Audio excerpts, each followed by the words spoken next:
Today we are going to be talking about fuel economy. What does a stock truck do in regards to fuel economy? What does a tuned truck do in regards to fuel economy? We're going to be doing a loop, which I'm hoping is going to give you a pretty good indication of what the loaded fuel economy is like between a stock and a tuned truck. It starts in the ACT on the Federal Highway at the BP. At the roundabout, we're going to go down the Federal Highway all the way to Bungendore Road, turn right onto Bungendore Road, over to Bungendore, turn around at the roundabout, come back up Max Reef Road, back onto the Federal Highway and back to the BP. It represents about a 70 kilometre loop, and it's going to hopefully give us a really good indication of both the performance but also the fuel economy. We're going to do it stock, brim the tank, go, come back, brim the tank again, work out all our fuel economy figures, and we're going to compare the truck dash readout to real world. I know that's something that comes up a lot, and then we're going to do it again after we tune the truck with our remote tuning device, so we'll be able to see an apples for apples comparison. We will do a separate video on the performance between the truck, the stock and the tuned trucks, but this is going to focus purely on fuel economy. Obviously everyone's suffering a little bit at the moment at the Bowser with the prices, so I figure pretty good timing. Let's see whether this is worth it for fuel economy. You know, I don't sell these tunes purely for fuel economy, so I thought it's about time we do a test and see what we can achieve.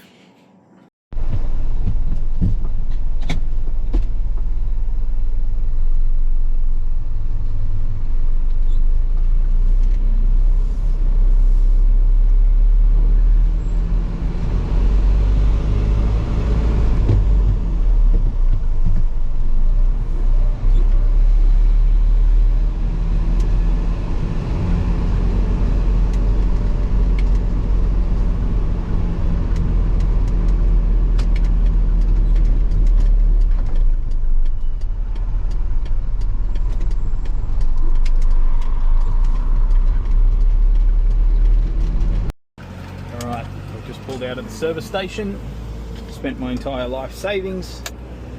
When we turn right here onto the Federal Highway, we're going to see how long this thing takes to get us back up to the speed limit, which in this case is 100 kilometers an hour.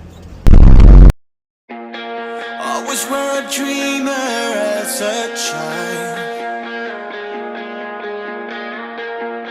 Every night I watch the stars hoping for a sign.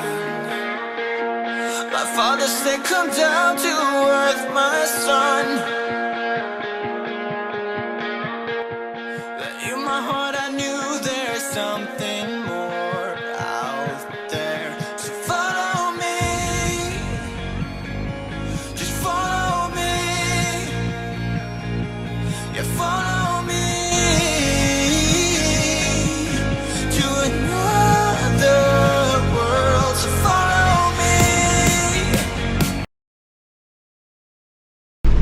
1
Pulling back up to the pump, it looks like we've ended up at 17.4 litres per 100 according to the dashboard.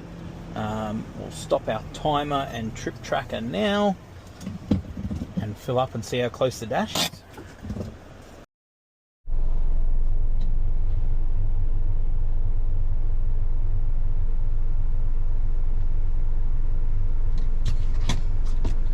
Alright, here we go.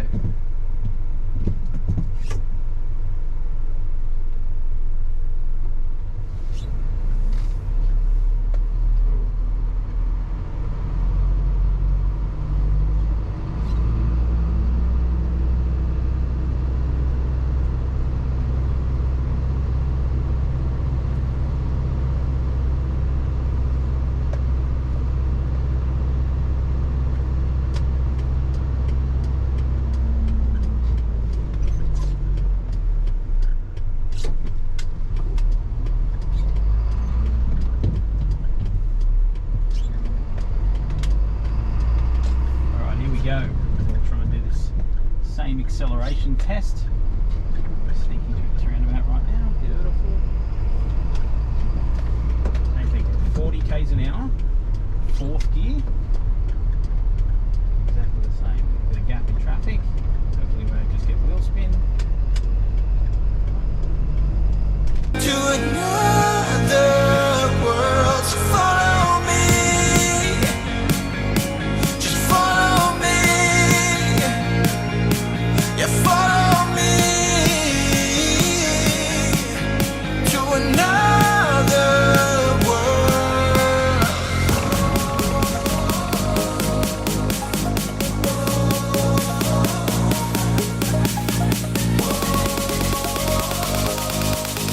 To another world. To another world.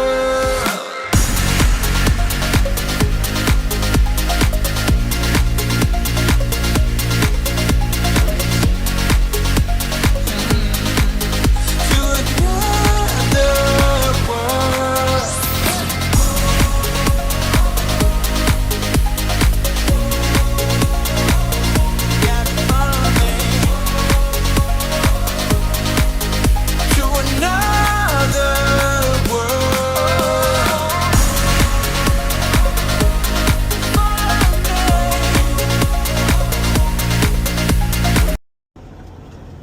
Alright, we're pulling back up to our service station. Currently, the dash is reading a pretty spicy number. Let's see if that stays consistent here.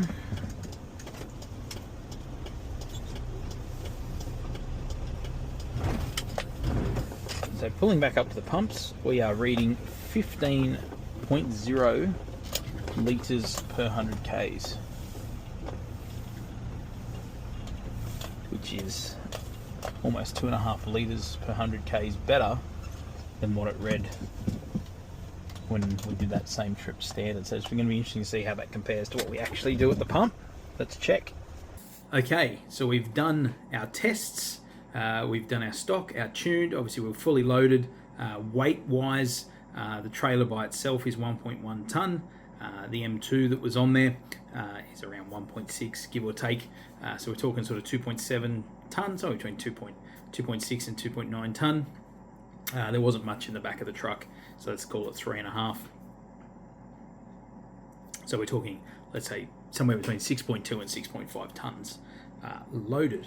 So, as we saw in the video, on the dash, when it was standard, it indicated 17.4 litres per 100, which actually is not too bad.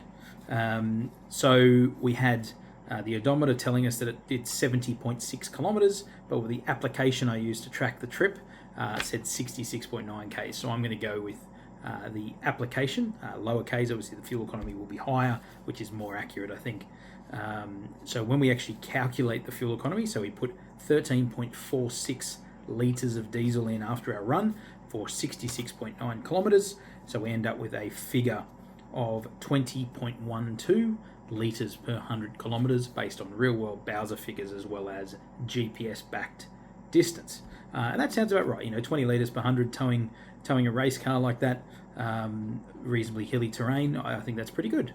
So then we move over to the tune truck. This is where it gets interesting. So the dash indicated 15.0 litres per 100 kilometres when we pulled into the servo. Now the app thinks exactly the same, 66.9 kilometres. Now this is pretty cool. I'm pretty proud of this. So there are a whole bunch of changes we make in the ECU that I figured would affect the dash readout. So 66.9 kilometres, but we only put in 10.31 litres of diesel. So that equates to 15.41 litres per 100 kilometres. So we're within half a litre of the dash readout, but also that's 4.7 litres per 100 kilometres better than the stock truck. 4.7 litres per 100 kilometres.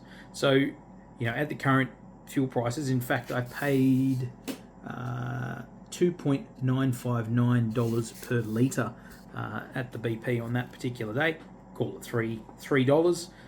You know, we're talking $13.50, $13.50 every 100 Ks that you would save tuned. In that particular scenario, obviously this is why fuel economy is hard. It varies depending on so many factors. But, you know, reasonably heavy towing, that's pretty cool. You know, we can close to $15 every 100 Ks as a saving. Now, moving on to time, which was another interesting one. The total time for the stock truck was 54 minutes. So 2:24 p.m. is when we left the servo, 3:18 p.m. is when we got back. And in the tune truck, we left at 4:15 p.m. and got back at 5:02 p.m. That's 47 minutes. So 7 minutes faster over, you know, 50 minutes of driving, and 4.7 litres per 100 kilometres better off. Honestly, I'm a little bit staggered by that. I expected the time difference, even though that's a big time difference over a reasonably small elapsed time. But 4.7 litres per 100, I'm absolutely stoked with. Honestly, it's a no-brainer. It was a no-brainer just for how they drive, and as you'll see when we do the performance part of this video, it's night and day. Well, I mean, it's roughly 7 minutes actually, but 4.7, almost 5 litres per 100 Ks better off. I mean, it doesn't take a genius to work out. This actually will pay for itself reasonably quickly. You know, we're talking $150 ish every 1,000 Ks. That's pretty cool, and obviously that will only get better and better if fuel prices keep going north. Obviously, if they come back down, it'll get a little bit worse. So yeah, there you go. 7 minutes faster over a 50-minute trip, 4.7 litres per 100 kilometres better off with our stage 1 calibration as opposed to the same truck on the same day standard. Now, a couple of things I'll mention you would have seen on the video. We were stuck behind a slow truck on Max Reef Road in the standard truck for about 2 minutes. And looking at the video, I think that cost us a good 45 seconds, 50 seconds, something like that. But in the tune run, we stopped. We had to stop when we crossed the highway onto Bungendore Road. We also had to stop again when we were coming out of Max Reef Road, and we didn't have to do either of those things other than for the stop sign when we were in the stock truck. So all in all, it's very, very close. There might be 30 seconds either way. But there you go, guys. 5 litres per 100, 7 minutes over a reasonably short trip. I don't really see why you wouldn't tune one of these things.